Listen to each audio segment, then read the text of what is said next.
So when do I have to move out?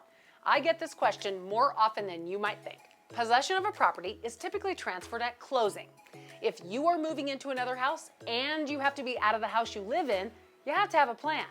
How and when are you going to get from your current house to your next house? Most of the time, when you close the sale, the buyer gets the keys right at the closing table. So unless some creative planning was negotiated up front, you have to be out of your home at closing.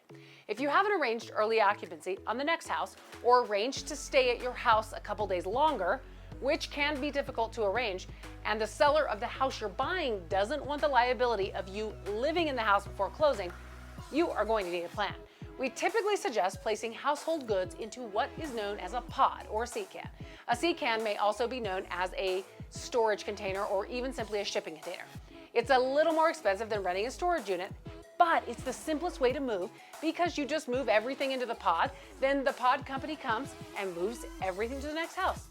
Everything's stored in one place, and you can move in one day rather than having to load a moving truck, rent a storage unit for a few days, then take everything off the moving truck, then load up and move it again.